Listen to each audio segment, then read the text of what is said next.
नमस्कार दोस्तों, हमारे YouTube चैनल एग्जाम से सफलता तक 71 में आपका स्वागत है। मैं हूं अमर सिंह यादव। समय और दूरी जो आपका चैप्टर 12 नंबर से लूसेंट है वो देखिए, जो कहता है, पहला प्रश्न देखिए क्या कहता है। यदि एक मोटर कार 4 घंटे में 200 किलोमीटर की दूरी तय करता है तो उसकी चाल क्या होगी। देखिए, जो समय बराबर है 4 घंटा और दूरी जो है वो 200 किलोमीटर की है। प्रश्न एक बार फिर से समझते हैं। प्रश्न कहता है 4 घंटे में 200 किलोमीटर की दूरी तय करता है। अब बताओ 1 घंटे में कितनी दूरी तय करेगी। ये चाल पूछ रहा है। तो चाल बराबर क्या होता है? चाल बराबर होता है दूरी बटे समय। दूरी बटे समय। तो 200 बटे 4, 4 पंचे 20, तो 50 किलोमीटर प्रति घंटा होगी स्पीड, यानी 1 घंटे में वह 50 किलोमीटर जाएगी। ऑप्शन नंबर 2 बिल्कुल सही आंसर होगा। अगला प्रश्न देखिए, कहता है एक बस की चाल 36 किलोमीटर प्रति घंटा है, उसके द्वारा 15 सेकंड में तय की गई दूरी क्या है। जो चाल है बस की, क्या है, बस की चाल है वो 36 किलोमीटर प्रति घंटा है और जो समय दे रखा है वो दे रखा है 15 सेकंड। 15 सेकंड तो दूरी पूछ रहा है। तो भैया सबसे पहले क्या करते हैं, इस चाल को अगर हम मीटर प्रति सेकंड में बदल लेते हैं तभी ये निकाल पाएंगे। तो 36 ऐसे लिखते हैं और समय मीटर प्रति सेकंड में बदलने के लिए क्या होता है, 5/18 करेंगे तो 1 मीटर प्रति सेकंड इसका आंसर आ जाएगा। 18 दूनी 36, 2 पंचे 10 मीटर प्रति सेकंड, यानी 1 सेकंड में 10 मीटर जाएगी। 1 सेकंड में 10 मीटर, तो 15 सेकंड में कितना जाएगा, 15 गुणे 10 यानी 150 मीटर जाएगी। तो ऑप्शन नंबर 1 बिल्कुल सही आंसर होगा। अगला प्रश्न देखिए क्या कहता है। एक व्यक्ति द्वारा 360 किलोमीटर की दूरी 6 घंटे में तय करता है।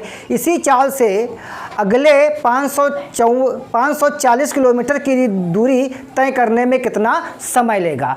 मतलब का कहने का अर्थ हुआ कि 360 किलोमीटर की अगर दूरी वो तय करता है तो उसको समय लगता है 6 घंटा। कितने घंटे लगता है? 6 घंटा उसे समय लगता है। अब उसे दूरी तय करना है 540 किलोमीटर, तो कितना समय लगेगा। एक बात बताओ, अगर हम इसको 1 घंटे की चाल निकाल लें तो ये दूरी पता चल जाएगी। तो 36 बटे 6, 6 छाक 36, यानी 60 किलोमीटर की दूरी वह 1 घंटे में जाता है, यानी प्रति किलोमीटर की स्पीड जो हुई उसकी वो 60 किलोमीटर हुई। अब कहता है जो समय, अब समय तो आपके पास है और चाल है। क्या कौन सी चीज़ है आपके पास? दूरी बाबू है और आपके पास स्पीड है। समय पूछता है तो समय बराबर क्या होता है? समय बराबर होता है दूरी बटे चाल। दूरी बटे चाल, तो 540 बटे 60, 0 से 0 कैंसिल, 6 नाम 54, यानी 9 घंटे में वह पूरी दूरी तय कर लेगा। तो ऑप्शन नंबर आपका कौन सा सही होगा? 3 बिल्कुल सही आंसर होगा। प्रश्न नंबर 4 देखिए क्या कहता है। कहता है एक व्यक्ति 600 मीटर लंबा पुल 5 मिनट में पार कर लेता है तो उसकी गति किलोमीटर प्रति घंटे में क्या होगा।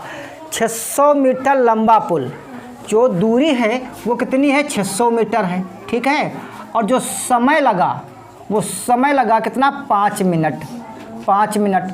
अब एक बात बताओ, ये मीटर में है, यहाँ पर दूरी होनी चाहिए सेकंड में या घंटे में। 600 ऊपर और 300 नीचे, 2 0 से 2 0 कैंसिल, 3 दूनी 6, 3 दूनी 6। अब ये आया कहाँ में? सेकंड में। सेकंड में चाल आई, सेकंड में 2 सेकंड में। अब बदलना काहे में है? मीटर में। तो 18/5, 18 दूनी 36, 5, 5 सत्ते 35, 5 दूनी 10, यानी 7.2 किलोमीटर प्रति घंटा रहेगा। तो ऑप्शन नंबर 2 बिल्कुल सही आंसर होगा। अगला प्रश्न देखिए 5 नंबर कहता है 2 व्यक्ति प्रातः 7 बजे एक दूसरे की ओर चलना प्रारंभ करते हैं। 7:30 पर एक दूसरे की ओर की चलना प्रारंभ करते हैं और पहले व्यक्ति की जो चाल है वो 4 किलोमीटर प्रति घंटा है, दूसरे व्यक्ति की चाल है वो 6 किलोमीटर प्रति घंटा है और इनके बीच की दूरी 25 किलोमीटर है, तो वो कितने समय में कितने बजे वो एक साथ मिलेंगे। देखिए जो पहला व्यक्ति आपका है वो इधर से जा रहा है और दूसरा व्यक्ति इधर से आ रहा है। इसकी चाल 6 किलोमीटर प्रति घंटा है और इसकी चाल 4 किलोमीटर प्रति घंटा है और यहाँ से यहाँ तक की जो दूरी है आपकी वो 25 किलोमीटर पूरी दूरी है। अब बताओ जब दोनों एक साथ चलेंगे तो क्या होगी, चालें इनकी जुड़ जाएंगी, तो आपकी जो स्पीड हुई, आपकी स्पीड यानी जो चाल हुई वो क्या हुई भैया, 10 किलोमीटर प्रति घंटा, 10 किलोमीटर प्रति घंटा। और जो दूरी हुई वो जानते हो,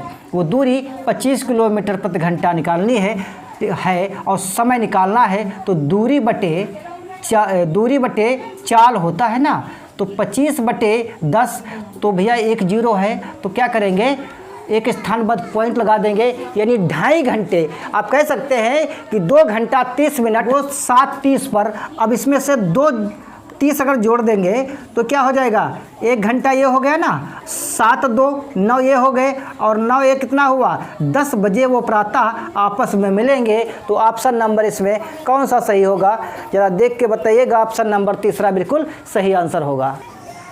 अगला प्रश्न देखिए, कहता है यदि कोई स्कूटर ए और बी तक 20 किलोमीटर प्रति घंटा की चाल से जाता है तथा बी से ए की स्पीड में 40 किलोमीटर की चाल से वापस आता है, तो पूरी औसत चाल क्या होगा।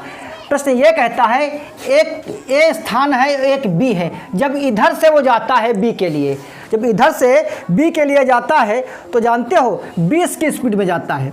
किसकी 20 स्पीड में, 20 किलोमीटर प्रति घंटा की स्पीड में। जब उधर से आता है तो 40 की स्पीड में आता है। अब कहता है इनका औसत चाल बताइए, तो औसत चाल के लिए एक फार्मूला होता है 2xy और x + y।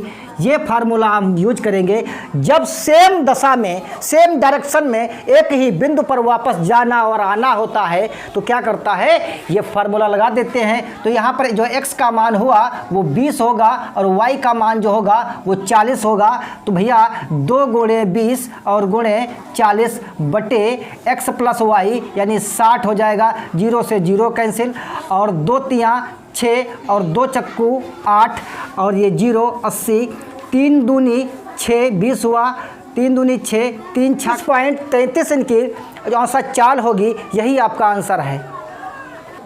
अगला प्रश्न देखिए, कहता है यदि 3 असमान चाल, 3 जो चाल है वो समान नहीं है, असमान है, 3 असमान चाल क्रमशः 10 12 और 15 किलोमीटर प्रति घंटा की दूरियां तय करता है, तो पूरी औसत चाल ज्ञात कीजिए। पहली दूरी है 10 और दूसरी है 12 और तीसरी है 15। ये चालें हैं इनकी 10 12 और 15 किलोमीटर प्रति घंटा की स्पीड से चलना प्रारंभ करती है और समान दूरी जो है एक साथ तय करती हैं, तो इनकी औसत चाल क्या होगी। हम इसे मान लेते हैं ए और इसे मान लेते हैं बी, इसे मान लेते हैं सी। तो इसका फार्मूला होता है, जो असमान दूरी तय करना होता है, समान दूरी तय करना होता है, असमान चाल होती है। असमान चाल की औसत चाल, ये समझ लीजिए क्या करते हैं, 3 ABC यानी 3 जो चालें हैं तभी लिखा हमने 3 ABC बटे A + B और प्लस BC + CA। ये फार्मूले से आप इनको हल कर सकते हैं। तो 3 × 10 × 12 और × 15 बटे AB का मतलब हुआ A और B यानी 10 × 12 और प्लस BC का मतलब हुआ 12 × 15 और प्लस CA का मतलब हुआ 10 और 15, 10 × 15। ठीक है, अब क्या करते हैं, इसको इसी प्रकार से लिखते हैं। तो 3 × 10 × 12 और × 15 और बटे 12 दशम 120 और प्लस 15 दूनी 30 और 15 करना 15 3 18 180 प्लस 150।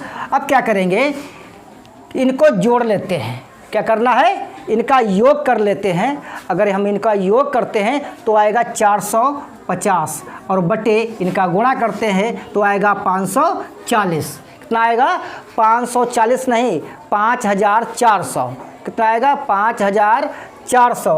अब 1 0 से 1 0 कैंसिल, 5 9 45, 5 9 45, 5 का ना 5, या 9 5 45, 9 5 45, 9 छाक 54, 12 पंचे 60, 12 किलोमीटर प्रति घंटा की जो है इनकी औसत चाल रही होगी। ऑप्शन नंबर जो है यही आपका सही होगा।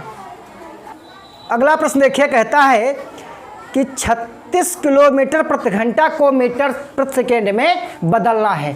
तो ये 36 किलोमीटर प्रति घंटा स्पीड है, इसकी बदलना हमको है मीटर प्रति सेकेंड में, मीटर प्रति सेकेंड में। तो 36 गुणे 5/18, 5/18, 18 दूनी 36, 2 पंचे 10 मीटर प्रति सेकेंड में, यानी 1 सेकेंड में जो है 10 मीटर गाड़ी जाएगी। यही आपका आंसर है।